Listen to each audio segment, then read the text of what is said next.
හැම දිනකටම පෙරුවන් සරණයි මහා සංඝරත්නයේ අවසරයි.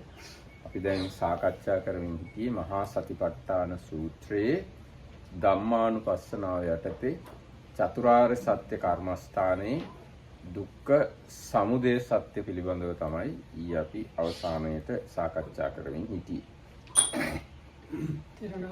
Terwan Sarana, everybody, with the permission of the Venerable Sangha, we are going to continue our excourse into the Maha satipatthana Sutta. Now we are in the last part, Dhammanupassana, last bit, the part about the noble truths. We have finished off the truth of suffering and started the truth of the origination of coming together. දැන් ඒ යටතේ අපිට මතකයි තණ්හාව කියලා කියන්නේ ඒ තැන ඇලෙන ස්වභාවයක්. සතුටින් ඇලෙන ස්වභාවය. නන්දි රාග සහගත වූ ඒ තැන ඇලෙන යම්කිසි මානසික ස්වභාවයක් තමයි තණ්හා නැත්නම් දුක්ඛ සමුදය. ඒකේ වර්ග තුනක් තියෙනවා. කාම තණ්හා, භව තණ්හා, විභව තණ්හා කියලා.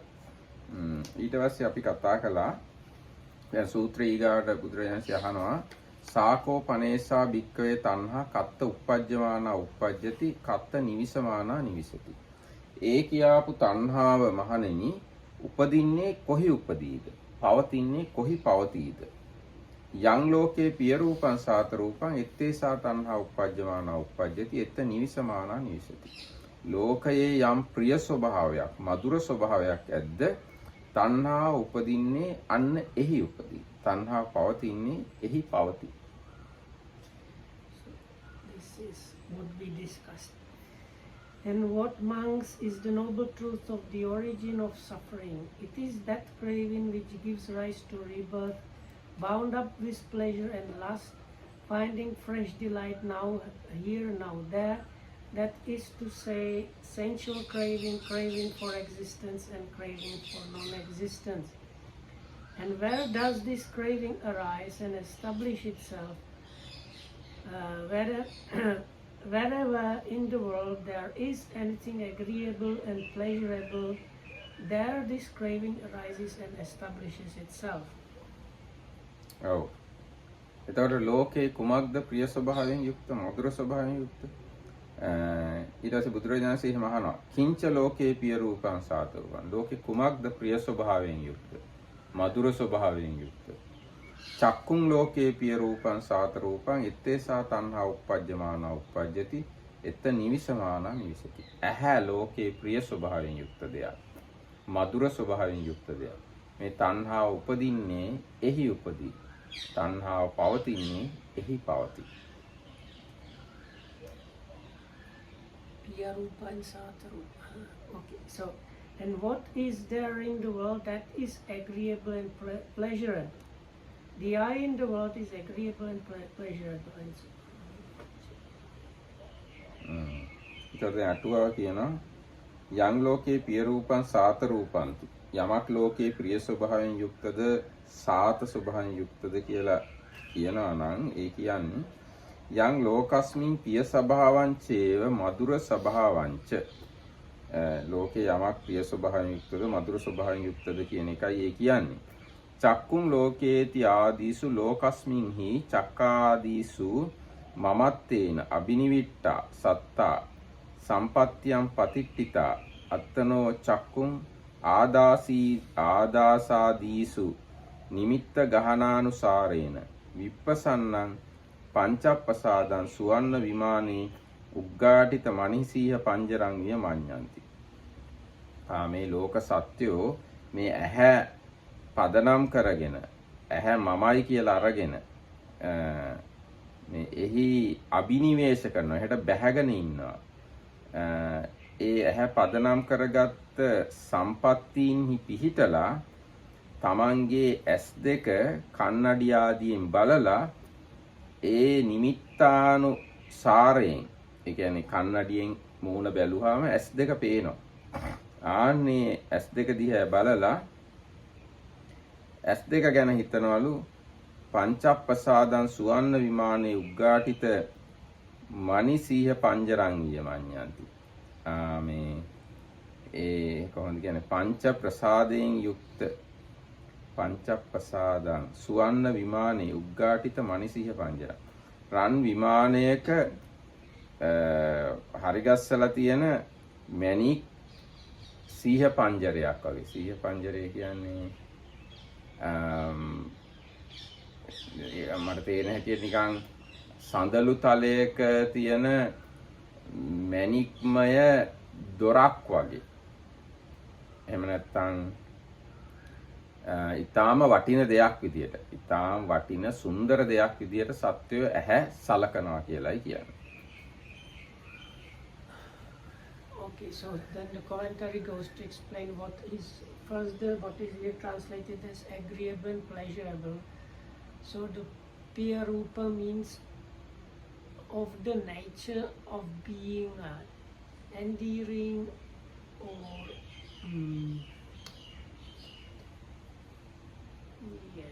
endearing or pleasant. But Satarupa, they gloss.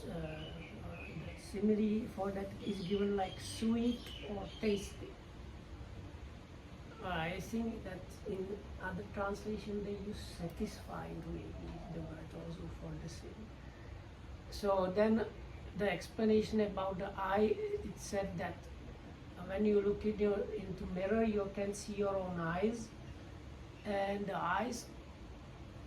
The commentary was somewhat difficult to translate, but they say it's like a golden and රන් විමානයක තිබුණු මැණික් සිංහාසනයක් වගේ. රන් විමානයක තියෙන මැණික් සිංහාසනයක් වගේ තමන්ගේ ඇස් ගැන හිතනවලු. ඒක ඇහැ කියන එක ගැන මිනිස්සු හිතනවා. It's like if you have a golden palace and inside the golden palace you have the throne which is adorned by jewels and gems. So like that people consider the eyes. ඔව් ඇස් දෙක අපිට ඉතාමත්ම වටිනවා. දැන් අපි හිතමු කාගේ හරි ඇහැ අන්ධ කරනකොට කියනවා මම ඔයාගේ ඇස් දෙක අන්ධ කරන්නේ නැහැ මට රුපියල් කෝටියක් දෙනවා නම්. ඉතින් ඒ මිනිහයාට රුපියල් කෝටියක් තියෙනවා නම් රුපියල් කෝටියක් දීලා ඇස් දෙක බේර ගන්න. ඒතර ඇස් දෙක රුපියල් කෝටියකටත් වඩා ඒ මිනිහයාට වටිනවා. So Dhammarakam said it's like somebody tells you okay, I'm going to destroy your eyes or you give me 10 million rupees. So then people because they consider the eyes that much valuable, if they have the 10 millions, they give the 10 millions. එහෙම නැත්නම් රජෙක් වගේ කෙනෙක්ට කිව්වොත් මම ඔයාගේ ඇස් දෙක අන්ධ කරනවා ඔයාගේ රාජ්‍ය මට දුන්නේ නැත්නම් කියලා ඒ රජුරු රාජ්‍ය දීලා ඇස් දෙක බේර ගන්න. Or if a king is told either you give me your kingdom or I will destroy your eyes, so then the king will probably give up his kingdom and keep the eyes. අනේ වගේ ඇස් දෙක කියන එකට මිනිස්සු ඉතාමත්ම ප්‍රියයි. ඒක තමයි බුදුරජාණන්සේ මෙතන කිව්වේ චක්කුම් ලෝකේ පිය රූපං සාත රූපං ඉත්තේ සාතන්හා උප්පජ්ජමාන උප්පජ්ජති ඉත්ත නිවිසමාන නිවිසති කියලා. So that's how it's explained that the Buddha said that the eye is in the world the thing that is dear and satisfying, and it is there where the craving arises and establishes itself. But the word establishes itself, actually Dhammakita Mudru's translation is more like sunk in or something. ඔව් පිහිටනුවේ කියලා තියෙනවා. නැවත නැවත පවත්නේ පිහිටනුවේ කොහි පිහිටාදයත් ආදී වශයෙන් තියෙනවා. ඒතර අන්න එහෙම මේ තණ්හාව ඇති වෙන ප්‍රධානම තැනක් තමයි මේ ඇස් දෙක කියන්නේ. මේකයි කිව්වේ. ඒ වගේම තමයි කන් දෙක කියන එක. සෝතං රජත පන්නාලිකං විය, කාමංග සුත්තකං විය, ච මඤ්ඤන්ති. කන් දෙකත් එහෙම තමයි. කන් ඇහිම නැති වෙලා යනකොට කවුරුත් කැමති නැහැ. කොහොම හරි කන් ඇහිම රැක ගන්න එක්ක අර මොන හරි කෑලි දාලා හරි කන් ඇහිම ආරක්ෂා කරගෙන ඇස් දෙක පේන්නේ නැති වුණා කන්නඩි හදාගෙන දාලා හරි ඇස් දෙක පෙනීම රැක ගන්න. එහෙම තමයි මිනිස්සු කැමති. මේවා ඒ කියන්නේ මේවා ඉතාමත්ම ප්‍රියයි. ඒ මොකද S2 නැති වුණොත් එහෙම මේ ලෝකේ තියෙන ලස්සන මොකුත් බලන්න බෑ. කන් දෙක නැති වුණොත් එහෙම මිහිරි ශබ්ද මොකුත් අහන්න විදියක් නැහැ. ඒ නිසා මේ ලස්සන රූප පෙන්නන ලස්සන ශබ්ද අස්සවන මේ කන් දෙකට S2ට මිනිස්සු ඉතාමත්ම තෘෂ්ණා කරනවා. So it's likewise for the ears, and actually it's more to do than just with how the eyes look, but because the eyes allow us to see all the beautiful sights that there are to see. Likewise, the ears allow us to hear all the beautiful and sweet sounds, and we don't want to lose them. We have craving for them. දැන් අපි උපන් දවසේ ඉඳන් මේ වෙනකන් යම් තාක් ලස්සන රූප වර්ගයක් බලලා සතුටු වුණා නම් ඒ ඔක්කොම සතුට අපිට ලැබුණේ S2 නිසා. So, since the day we were born up to now, whatever beautiful sounds we have seen, Beautiful sights. so those were available to us only because we have eyes. දැන් මේ තමන් වුණත් මේ මමයි කියලා බලාගන්න එක්ක මමයි කියලා බලලා සතුටු වෙන්නේ S2 තියෙනවා නම් තමයි. S2 නැති වුණොත් තමන්ුත් නැහැ. බාහිර මේ සොඳුරු ලෝකය මොකුත් නැහැ. මේ හිතේ තියෙන සතුටෙන් භාගයක්ම නැති වෙලා යනවා S2 නැතිලා ගියේ. So one cannot see one's own body or oneself, and one cannot see the outside, the external things. So it's like half or more than the half of the kind of joy of life is gone with the eyes. ඒකින්ද තණ්හාවට පදනම් වෙන එකක් තමයි S2 කියලා කියන්නේ. That's why they are like basis for stepping stone for craving. ඊට පස්සේ කන් දෙකත් එහෙම තමයි. මේ ඔක්කොම ලස්සන සින්දු, ලස්සන සංගීතවල අනිත් අය අපිට හොඳට ආදරෙන් කතා කරන ඒවා. ඒ ඔක්කොම අහන්න පුළුවන් වෙන්නේ කන් දෙක තියුණොත් විතරයි. කන් දෙක නැති වුණොත් එහෙම ඒ මොකක්වත් සුන්දර ශබ්ද අපිට අහන්න වෙන්නේ නැහැ. ඒ හින්දා කන් දෙකට අපි ඉතාමත්ම ප්‍රියයි. ඒ ප්‍රියයි කියලා කියන්නේ තණ්හාව. Like that for the ears, it's not actually just the songs or nice beautiful pieces of music, but also if people praise us and like talk to us in a nice way, all these things are available only because we have ears and we can hear. ඒකින්ද අපි කන් දෙකට තෘෂ්ණා කරනවා. Because of that, there is a craving in connection with the ears. දැන් ඔය මේ ලස්සන හඬවල්ක දැන් අපි මේ දිනදා ඉන්න ඇද්දිත් ඔය කුරුළු හඬවල් ඇහෙන්නේ. කුරුළු හඬවල් එක්ක ලේනුන් කෑ ගන්න හඬවල් වෙන මොනවා හෝ මේ සොඳුරු හඬවල් තියෙනවා නම් ඒව ඔක්කොම අපිට ලැබෙන්නේ කන් දෙක හොඳින් තියෙනවා නම් විතරයි. And also the natural beautiful sounds also, they are available only because we have ears and can hear them. ඊට පස්සේ මේ ඔක්කොම සුවඳවල් අපිට විඳින්න තියෙන්නේ. දැන් මේ ලෝකයේ සුවඳ විලවුන් කියලා දෙයක් තියෙන එකකින් අපිට ප්‍රයෝජනයක් තියෙන්නේ නහයක් අපිට තියෙනවා. නහයක් කියලා එකක් නැත්තම් ඔය සුවඳ විලවුන් කර්මාන්තයෙන් කිසිම වැඩක් නැහැ. මේ මල් සුවඳ, කෑමවල සුවඳ වෙන අනික් යම්තාක් සුවඳවල් තියෙනවා නම් ඒ සුවඳ අපි විඳින්නේ නහයක් තියෙන නිසා. නහය නැත්තම් ඒ මොකුත් නැහැ. ඒකින්ද අපි නහයට ඉතාම ආසයි.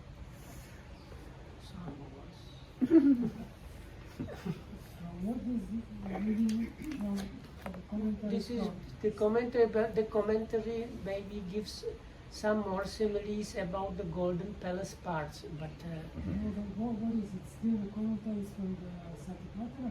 yes. Yes. So likewise for the nose, so for all the beautiful fragrances, you need the nose. Without them, they become kind of useless. That's why most of us have craving for the Yes. in connection with the. Here to Europe there is 7,000 kilometers. So So you think we came for something to hear that we already didn't know? already didn't know. So what is this? Come to something more interesting, otherwise I go to sleep.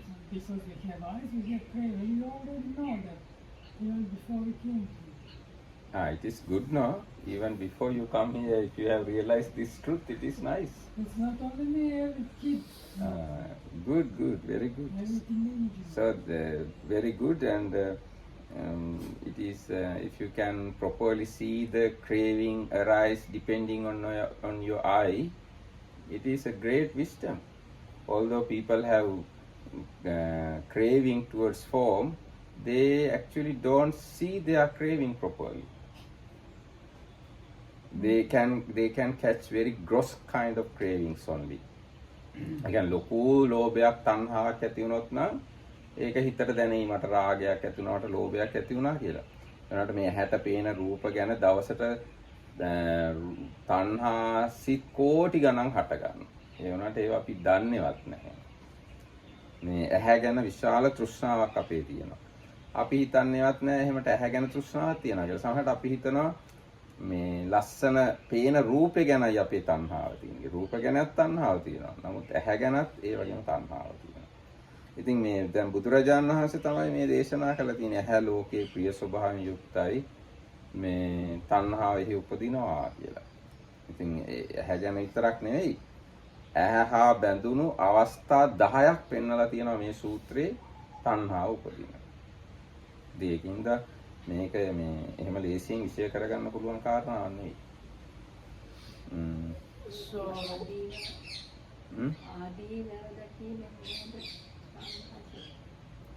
තණ්හාවෙන් මිදෙන්නේ ආදීනවද කියන්නේ.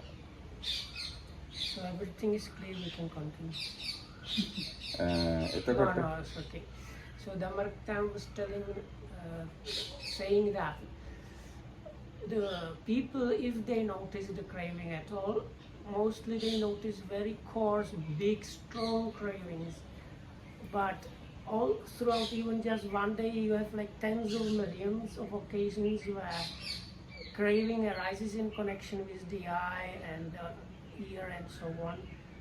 And mostly it goes unnoticed at all.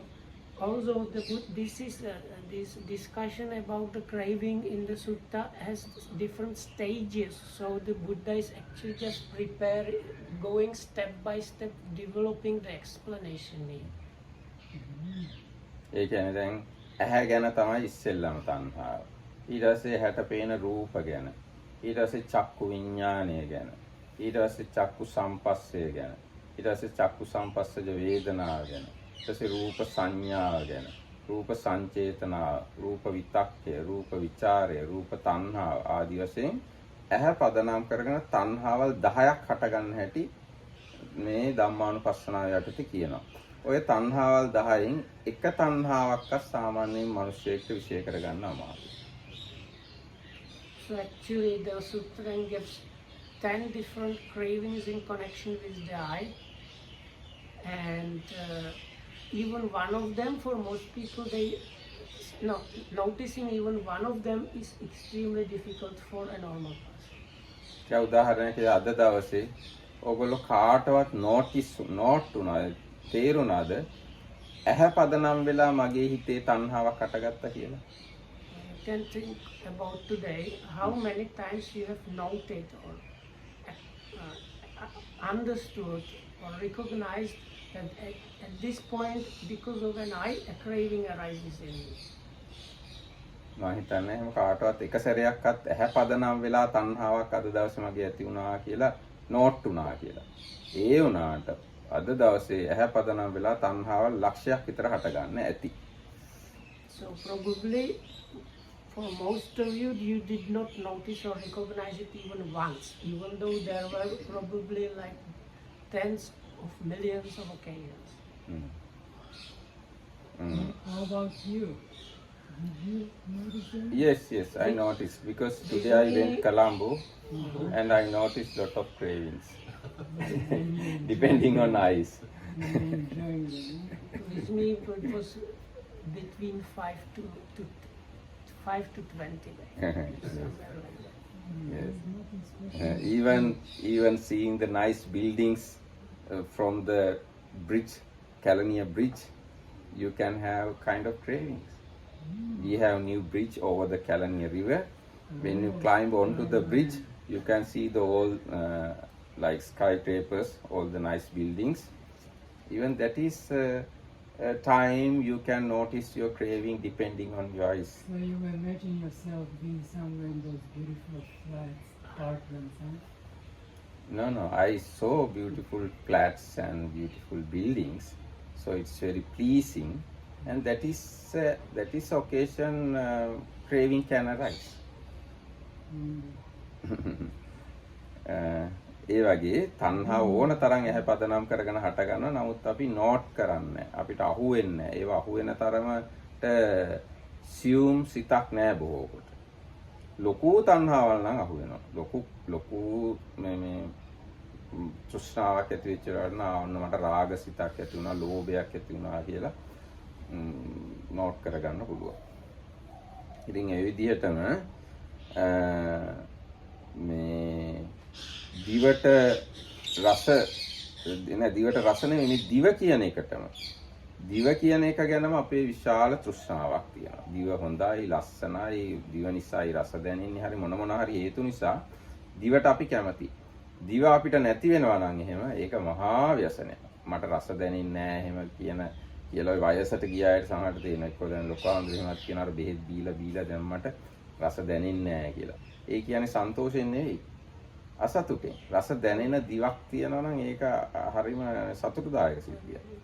So likewise for the town, actually like Lokohamudru and like he's like meditated so much, and even Lokohamudru sometimes complains that the food does not taste at all because of the medicines he's taking. How about you? Huh? How about you? No, I never complain. Only if it's the kinds of food I don't like, I complain. Usually you like them all. Now, if it's cauliflower, I detest cauliflower. So how about Nandadeva? I experience all the time praying. He complains all the time to me. But yesterday when Malika's birthday was there, so I thought maybe she could have few more birthdays.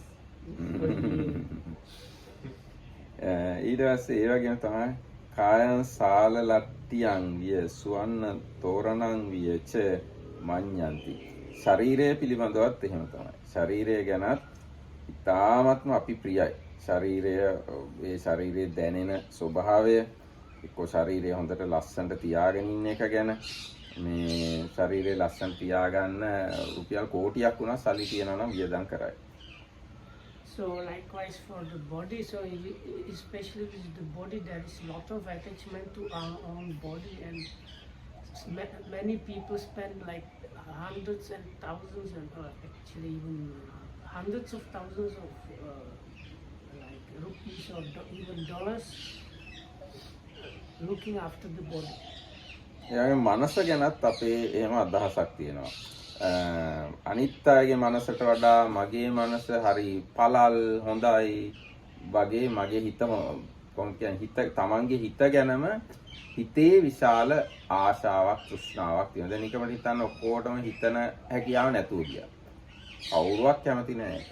හිතන්න කැමති හිත. ඒ හිතන ස්වභාවය තියෙනවා නම් හොඳයි කියලා තමයි අපි හිතන්නේ. So last one mentioned is the mind itself. So you think is there anybody that likes to lose the ability to think? No, there is nobody that likes that situation. Meaning, I think what the Tamarkita meant was like when people get old, like they started getting dementia and things like that. Like nobody wants to get into that kind of situation. ඒකයි හැමෝම කැමති හොඳට හැම එකක්ම හිතන්න තියෙනවා නම් ලෝකේ තියෙන දේවල් හිතන්න පුළුවන් නම් හැම එකක්ම ඒගොල්ලෝ හරියම හිතට කැමති දේවල් හිත ඉන්න තියනවා නම් ඒකට කැමති. මොකුත් හිතෙන්නේ නැත්තම්, මතක නැත්තම්, කල්පනා ශක්තිය අඩු නම්, ඒක මතක තියාගන්න බැරි නම්, වැටහෙන්නේ නැත්තම්, ඉස්සරේව මතක් කරන්න බැරි නම් ඒකට කවුරුවක් කැමති නැහැ. When you lose the clarity of thinking or capability of thinking or even like remembering, so all these things nobody likes them. Everybody likes the opposite. ඒ වගේම ඔය දැන් ඇහැ ගැන කන නාසය දිව ශරීරය මනස කියන ඔය 6 ගැන ඇති වෙන තණ්හා 6ක් ඔය කතා කරලා. ඊට පස්සේ ඊගාව එක සුවන්න වන්න කනිකාර පුප්පාදී වන්නන් රූපං රූප ගැනත් ඒ වගේම තණ්හාව ඇති වෙනවා. ඇහැ ගැන විතරක් නෙවෙයි. ඇහැට පේන රූප ගැන ලස්සන රූප ඒවා ගැන විශාල තෘෂ්ණාවක් තියෙනවා. ගැහැණු රූප, පිරිමි රූප, රන් ආභරණ වල රූප, ඇඳුම් වල රූප, ගෙවල් දොරවල් ලස්සන කාර් වල රූප එන කෙලවරක් නැහැ. අනන්ත අප්‍රමාණ ඇහැට පේන රූප ගැන තෘෂ්ණාව ඇති වෙනවා හිතේ. එතකොට රූප කියන්නේ තෘෂ්ණාව ඇති වෙන තැනක් කියලා තමයි බුදුරජාණන් වහන්සේ පෙන්වන්නේ. So now this is again, as was mentioned before, the 10 specific occasions given with the eye and 10 with the ear and so on, where the Buddha says this is introduced with the Buddha when the Buddha says, and where in the world this craving arises and establishes itself. So this is kind of like a reply to that question. So the first bunch is the sense doors itself. So the eye, ear, nose, tongue, body and mind. So then the Buddha takes, that's the first category. The second categories are the objects. So like sights or shapes to be seen, sounds, smells, tastes, tactiles and mind objects. So whatever, like you can consider whatever sights or shapes to be seen there are, when they are nice, there is a craving for them, might be craving for them. ඒකම සද්ද ගැන තියෙනවා. මත්ත කරවීක කෝකිල මන්ද මිත මණි වංශ නිග්ගෝ සංවිය. ශබ්ද ගැන තියෙනවා. ශබ්දය කියන එක ගැනත් මිනිසුන්ගේ ආකල්පයක් තියෙනවා.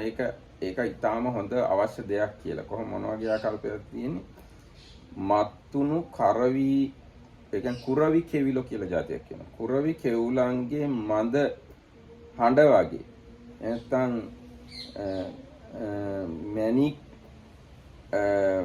ගාන්ටාරයකින් එන හඬ වගේ. ආන්නේ වගේ හඬවල් ගැන ආශාවක් තියෙනවා.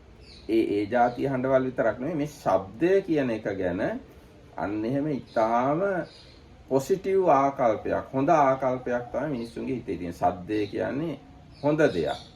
ඒක ප්‍රිය මధుර දෙයක්. ඉතින් ශබ්ද ඕනේ.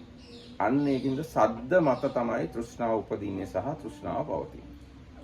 I think this article may be sometimes translated also as inevitable. So anyway, the commentary actually gives examples for the sights. It lists few things like a beautiful cloth which is very bright, pure color, and other things were mentioned. Flowers, I think, no? සුවන්න වන්න කනිකාර පුප්පාදී වන්න. ඒ කියන්නේ රන් වන්නු කනිකාර පුෂ්පේ වර්ණ වගේ ආදී වර්ණ වගේ රූප ගැන තෘෂ්ණාව ඇති වෙනවා. ඒ වගේ රූප ගැන. So then same thing for the sound, it mentions one very sweet sound of a particular bird. So in the Western culture you might say it's like the sweet sound of the nightingale or something like that. ඊට පස්සේ අත්තනා පටිලද්දානි චතු සමුට්ටානික ගන්ධාරම්මනාදීනි කස්සඤ්ඤස්ස ඒව රූපානි අත්ථීති මඤ්ඤන්ති. ඒ වගේම සුවඳ ගැනත් මේ තෘෂ්ණාව හට ගන්නවා. මේ තියෙන එක මට හොඳටම තේරෙන්නේ නැහැ. يعني චතු සමුට්ටානික ගන්ධාරම්මනානි. චතු සමුට්ටානික කියලා කියන්නේ චිත්තජ, කර්මජ, ඍතුජ, ආහාරජ කියලා ඒ විවිධ හේතුන් පදනම් වෙලා හට ගන්න සුවඳවල් තියෙනවා. ආන්නේ සුවඳවල් ගැනත් මඤ්ඤණා කරනවා. මේ ඊටාම සුවඳයි කියලා, හොඳයි, සුවඳ හොඳයි කියලා. Are you sure that the fourfold, because sometimes in the suttas they give lists, so the four might be referring to 4 fragrant things that are given in the suttas. චතු සමුට්ටානික ගන්ධාරම්මනාදී. Chatusamuttānika means normally Chatusamuttānika normally rupas. Chitta samuttana. Because samuttana word is there. Okay, so it says there is a kind of smell object sounds bad. So objects of the sense smell that arise out of combination of these four kinds of form or materiality, which are extremely fragrant. So those are given, and what is also mentioned is the person considers them as nice and pleasant. Oh, ඉතින් ඒ විදිහට තේසං ඒවම් මඤ්ඤමානානං තානි චක්කාදීනි පිය රූපාදීනි චේව සාත රූපානි ච හොಂತಿ. මෙසේ මඤ්ඤනා කරන නිසා මේවා ඇහැ රූප මමයි මගේ ආදී වශයෙන් තණ්හා මාන දිට්ඨි වශයෙන්ම ගන්න හින්දා ඒ ඇස්සාදිය ප්‍රිය ස්වභාවයෙන් යුක්තද වෙනවා සාත ස්වභාවයෙන් යුක්තද වෙනවා කියලා කියන්න පුළුවන්. So then because the experience is grasped in terms of me, my and myself through craving, conceit and will, then the I and the sides and so on create this craving and the appropriation of it. නේසං තත්ත අනුප්පන්නාචේව තණ්හා උප්පජ්ජಂತಿ. එහිලා නූපන් තණ්හාවත් උපදිනවා. උප්පන්නාච තණ්හා පුනප්පුනම් පවත්ති වශයෙන් නිවිසති. උපන් තණ්හාව නැවත නැවත පැවැත්වීම හට ගැනීම වශයෙන් නැවත නැවත පැවැත්වීම වශයෙන් වාසය කරනවා. Because of this appropriating or sometimes it's called conceiving, but it means like having some small ideas about those things. This craving is propagated, and so it works both ways. So craving that was not there starts arising, and the craving that always there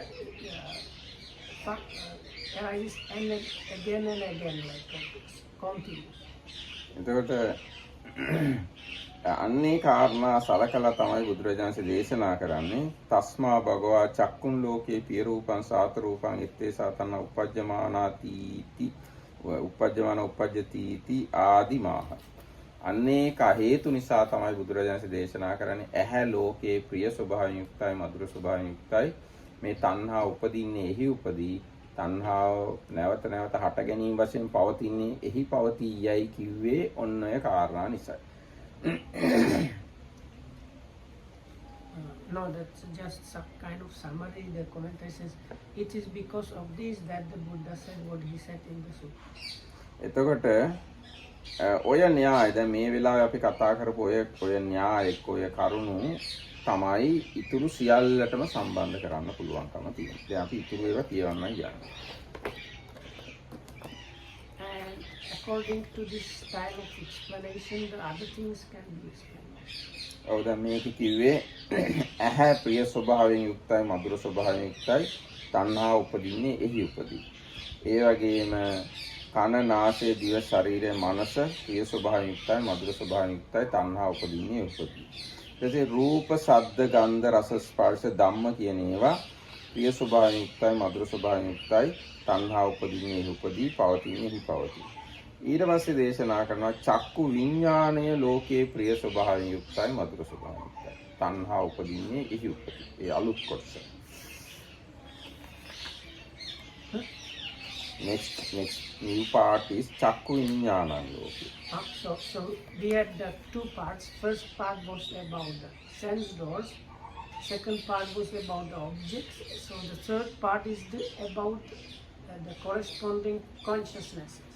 දැන් මේ චක්කු විඥානය කියන එක අපිට දැක බලා ගන්න හරිම අමාරුයි. දැන් කාට හරි කියන්න පුළුවන්ද මට තේරෙනවා චක්කු විඥානය කියන්නේ මේකයි කියලා.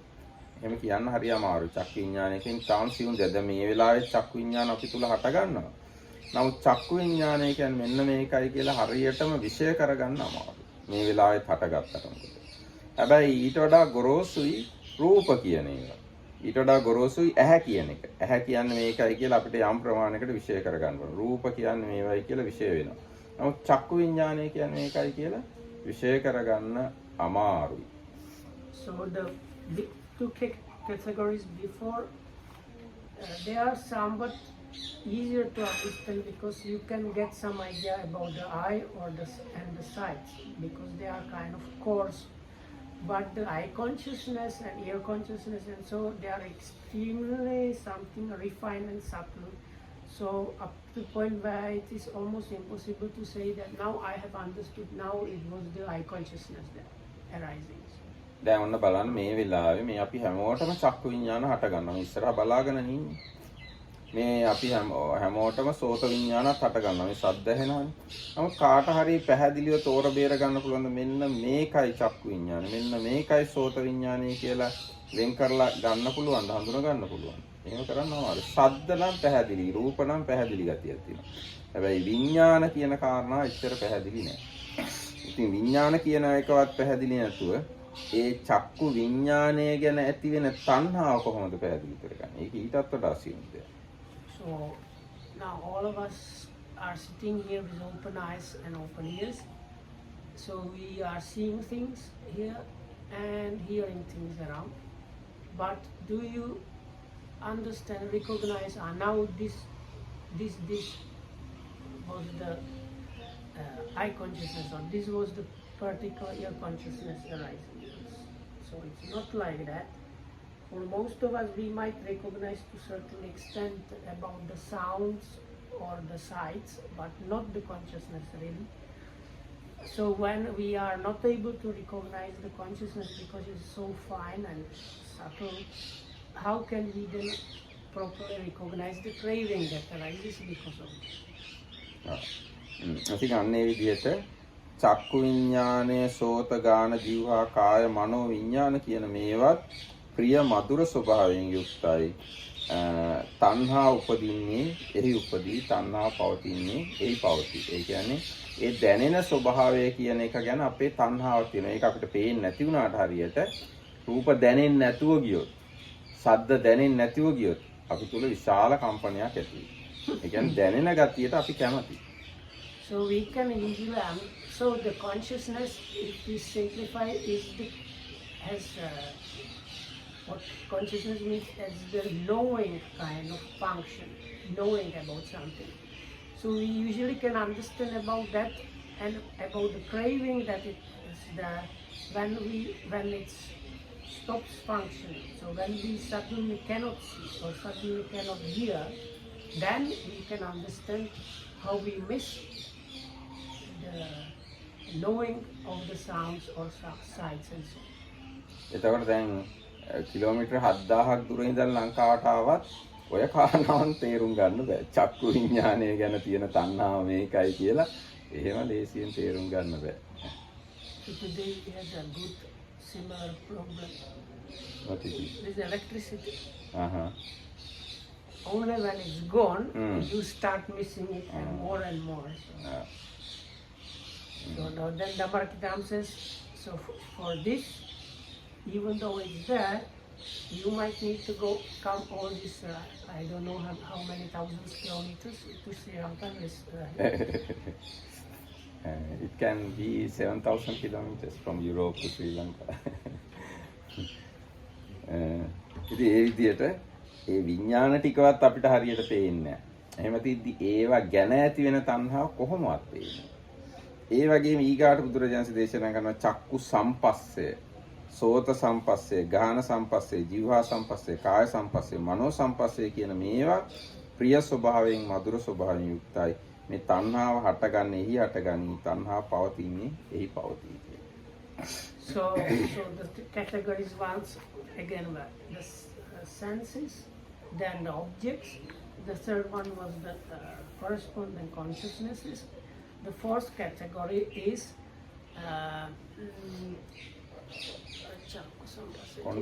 contact. Yes, something like contact. So eye contact, let's say. Eye, ear, all the six contact. Ear contact and so on for all the six. එතකොට මේ එක ස්පර්ශයක්වත් අපිට හරියට දැක බලා ගන්න බැහැ. දැන් චක්කු සම්පස්ස කියන වචනේ අපි 100,000 ගණන් අහලා ඇතිනේ. ඒ වුණාට කාට හරි තේරෙනවද චක්කු විඥානය මෙන්න මේකයි, චක්කු සම්පස්සය මෙන්න මේකයි කියලා වෙන් කරලා තේරුම් ගන්න. එහෙම තේරුම් ගන්න හරිම අමාරුයි. එහෙනම් මේ ධම්මානුපස්සනාව වැඩෙනවා නම් වැඩෙන්නේ ඉතාමත්ම හොඳ සමාධියක් තියෙන කෙනෙක්ට කියලා මම හිතනවා. So, like, I will take the hearing, but it applies to all the six. We have heard so many sounds, or we are now hearing many sounds, but we cannot even recognize the ear consciousnesses. And using the hearing of a sound, we cannot recognize which part of that experience is the ear consciousness and which part is the so-called ear contact. So once again, it is something extremely subtle, and the craving that arises in there is like also extremely subtle. එතකොට ඒ විදිහටම චක්කු සම්පස්ස ජ වේදනා ඊගාට චක්කු සම්පස්සජ වේදනා, සෝත සම්පස්සජ, ගාන සම්පස්සජ, ජීවා සම්පස්සජ, කාය සම්පස්සජ, මනෝ සම්පස්සජ වේදනා කියන එක ලෝකේ ප්‍රිය සාතර ස්වරූපයෙන් යුක්තයි. තණ්හා උපදින්නේ එහි උපදී, පවතින්නේ එහි පවතී. So the next category is Vedana, or feeling or experiencing born out of the corresponding context. So this Vedana born out of the eye contact, Vedana born out of the ear contact, and so on. Can I ask this? If we cannot clearly understand the contact and the senses, but there is craving and we recognize craving and we kind of stay with that, remove the craving. Isn't that enough for the practice without the need to fully recognize every mind moment where the contact arises and which sense and so on?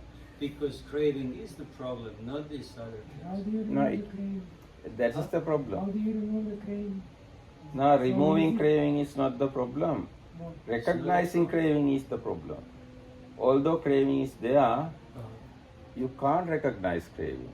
You can recognize very gross type of cravings.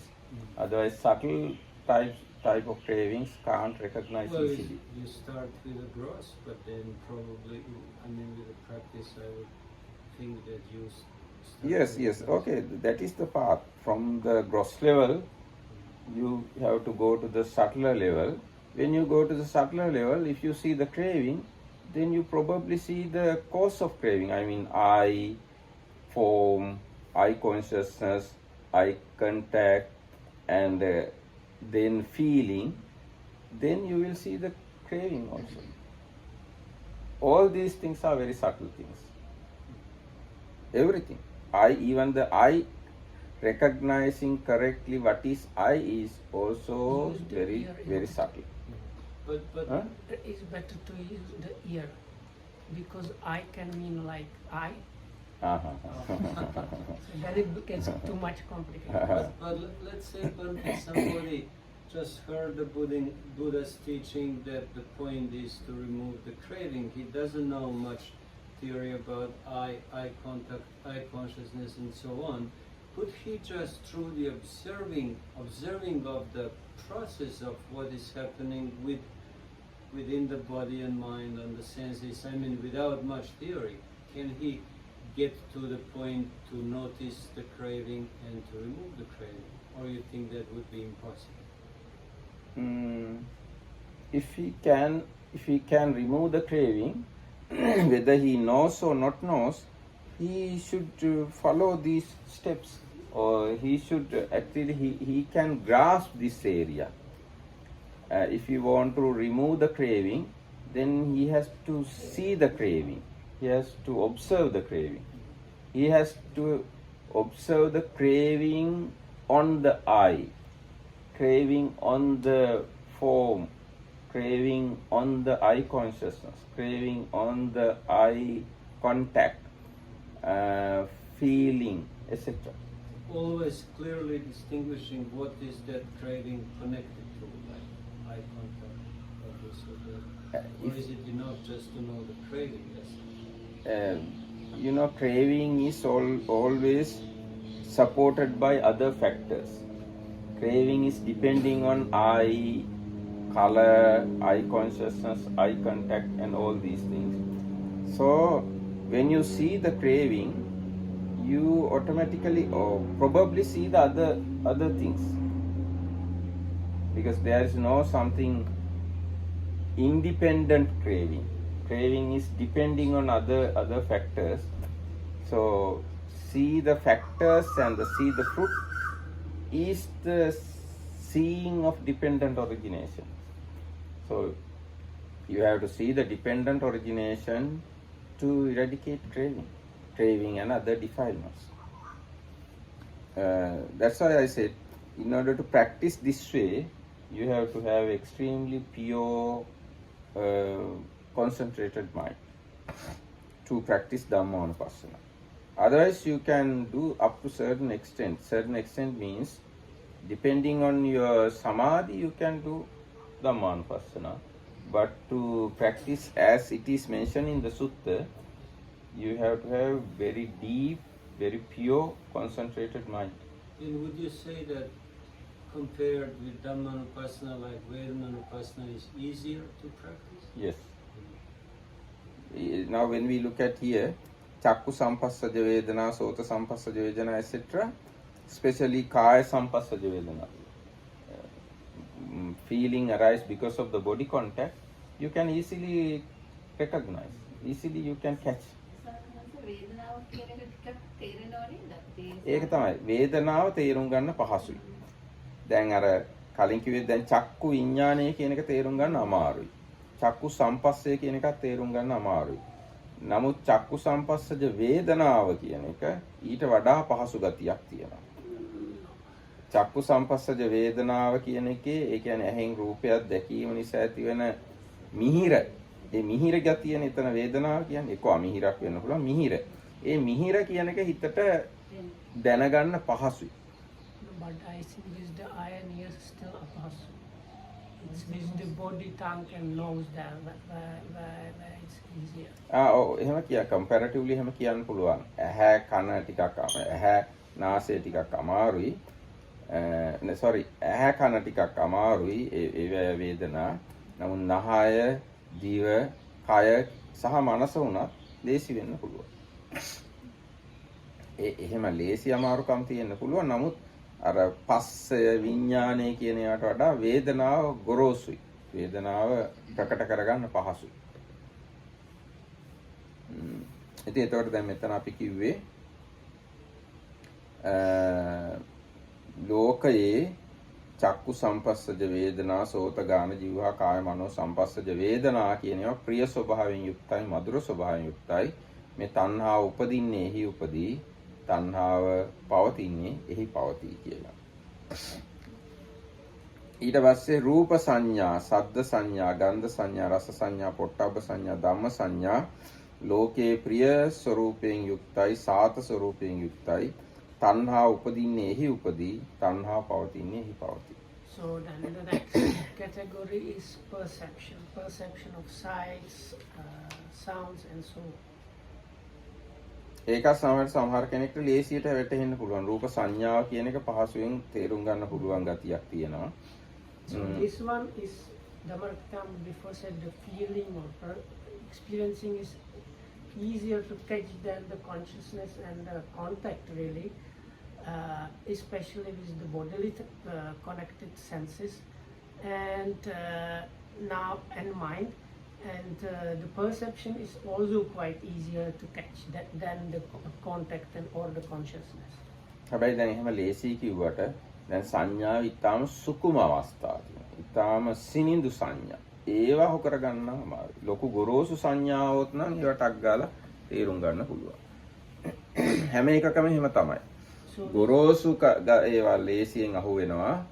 සියුම් ඒවා අහු වෙන්නේ නැහැ. All these things all throughout applicable is the coarse occasions, they are easier to catch and subtle occasions are much difficult to catch, and both coarse and like less and less coarse and more subtle occasions are there with all these things.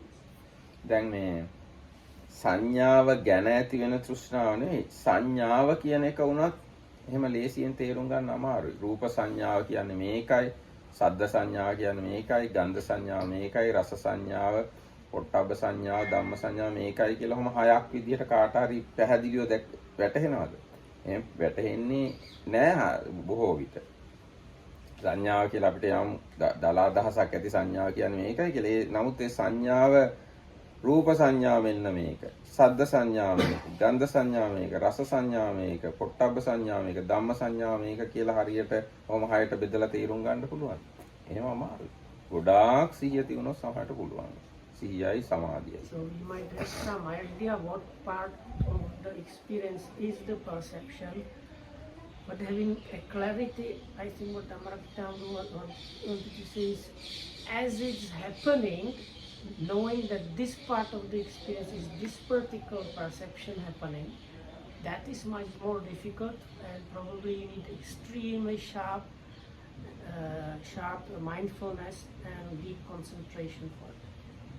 දැන් උදාහරණයක් විදිහට කාට හරි කියන්න පුළුවන්ද ඕගොල්ලෝ දන්න රූප සංඥාව මොකක් හරි? රූප සංඥාවකට උදාහරණයක් කියන්න බලන්න.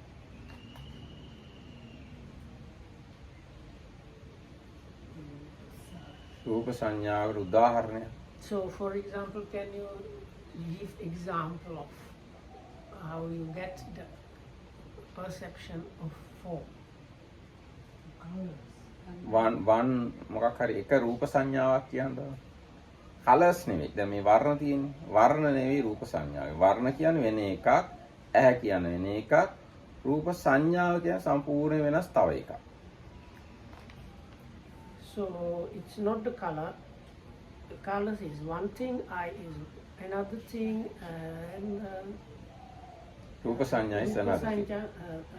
Perception of form is another. ඔව් කියන්න බලන්න මොකක් හරි.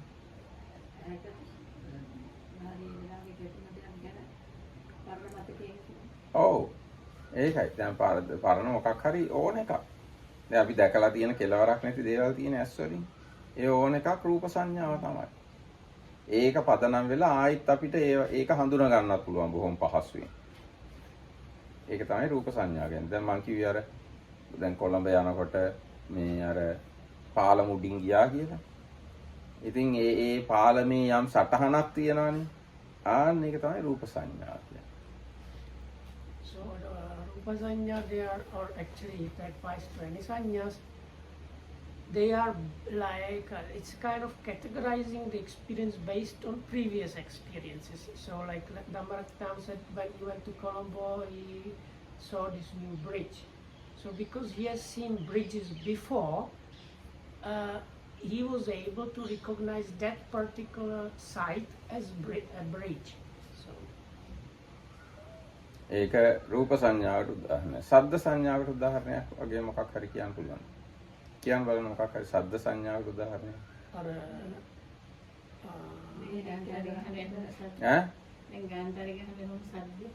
ඔය සද්දේනේ මං අහන්නේ ශබ්ද සංඥාව මොකක්ද? සද්දේ කියන්නේ වෙන එකක්, ශබ්ද සංඥාව කියන්නේ වෙන එකක්. Dhammaraktam kata. ඔව් දැන් මං කතා කරනකොට ඒ මගේ ශබ්දය තියෙනනේ කටහඬේ. ඒ ශබ්දය නෙවෙයි ශබ්ද සංඥාව කියන්නේ. ශබ්ද සංඥාවට මොකක් හරි උදාහරණයක් කියන්න බලන්න. ඈ? ඔව් මතක තියෙන සද්දයක් මං අහන්නේ. මොකද්ද? මතක තියෙන සද්දයක් කියන්න බලන්න. Oh, උභාසයේ කලින්. ඔව්. ඔව් ලේනව මැවිලා පේනවා. ඒ ලේනවම නෙමෙයි ශබ්ද සංඥා. ලේනගේ හඬේ සංඥාවක් තියෙනවා. මේ ලේනගේ හඬයි කියලා අපි හඳුනා ගන්නවානේ. ආන්නේ සද්දය හඳුනා ගන්න ගතිය තමයි ශබ්ද සංඥා. Is this kind of categorizing? So like if you hear a sound and you recognize this is a squirrel sound, so this quality of mind that gives you the information or categorizes that as a squirrel sound is the person. ඔව්. ඊට පස්සේ ගන්ධ සංඥාවට මොකක් හරි කියන්න බලන්න. කවදා හරි මොනවා හරි සුවඳක් හෝ ගඳක් හෝ ආග්‍රහණය කළා ඒ ගැන මතක සටහනක් තියෙනවා නම් ආන්න ඒක තමයි ගන්ධ සංඥා කියලා කියන්නේ. දැන් ඔන්නම් ඔය අපි මල් හඳුන් කූරු පත්තු කරනවා. හඳුන් කූරු වල සුවඳ තියෙන. දැන් උනත් ඒ සුවඳ මතක් කරන්න පුළුවන්. ඒ සුවඳ මතක් කරන්න පුළුවන් වෙන්නේ ඒ යම්කිසි හඳුනා ගැනීමේ මොකක් හරි සටහනක් අපි තුල තියෙන හින්දා. අන්නේ හඳුනා ගන්න හැකියාව තමයි සංඥාව කියන්නේ. ඒ වගේම රස සංඥා කිව්වම රස සංඥා කිව්වම ඉතින් දිවට ලැබුණු රස පිළිබඳ මතක සටහන්. ඒවා උපයෝගී කරගෙන තමයි ඒවා හඳුනන්නේ. පිට්සා කියලා කිව්ව ගමන් ඒ පිට්සා වල රසය අපේ හිතේ මතක තියෙනවා. So if we give you Japanese food which you have never tasted before, what is that? What kind of sign is that? No, that is actually good occasion where the sanya has abilities struggling if you are met with unusual experience. එතකොට මේක මොන රසයද කියලා හොයන්න පුළුවන්. මේ දන්නේ නැති රසය කියලා ඒකට නම් කරන්න පුළුවන්. So you can label it as unknown taste. That particular Japanese taste is your unknown taste. That is the perception there. That's the mind more includes more mind. Mind without mind you don't have perception. Mind is knowledge actually. the perception is a part of mind. So without mind you can't have perception.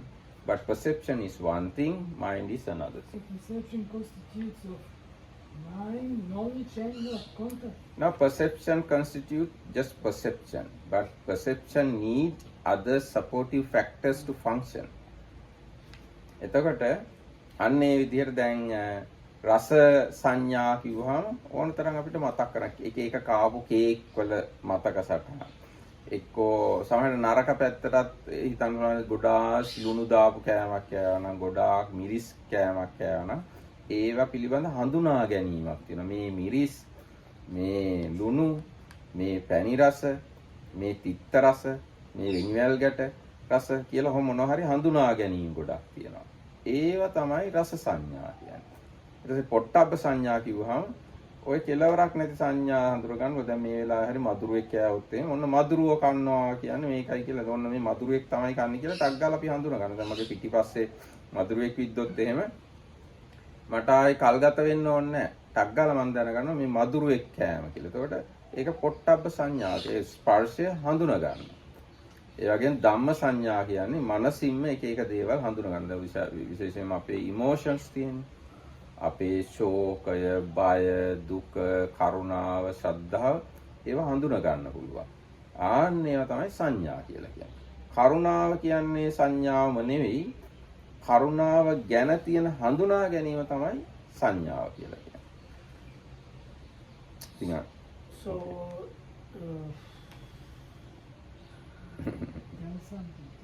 no, I don't know where I stopped translation.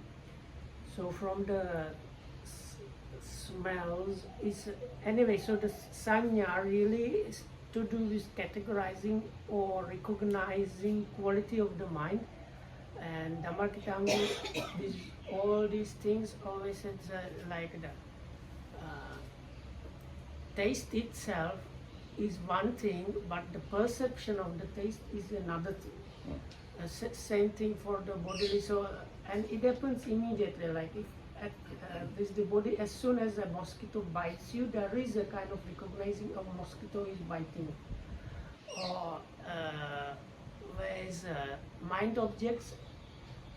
Let's say you have compassion, so the compassion itself is one thing, and the thing that recognizes the compassion part of the mind working is at the sanya. ඔව්. ඒ වගේ දැන් ඔන්නම් දැන් මధుරෙක් කන වේදනාවට වෙනම හඳුනා ගන්නවා.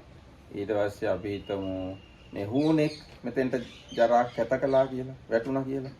ඒකට ටක් ගාලා හඳුනා ගන්නවා මේ හූනෙක් කැත කරපු එක කියලා. ඒ ස්පර්ශ සංඥාව ටක් ගාලා හඳුනා ගැනීම හැකියාව. ඒක දෙකක්. සංඥා වෙන එකක්. ඒ වගේම විවිධ සංඥා ඒවා. The feeling or experiencing an object is one thing, and together with that immediately comes kind of classification or recognizing what that experience is about.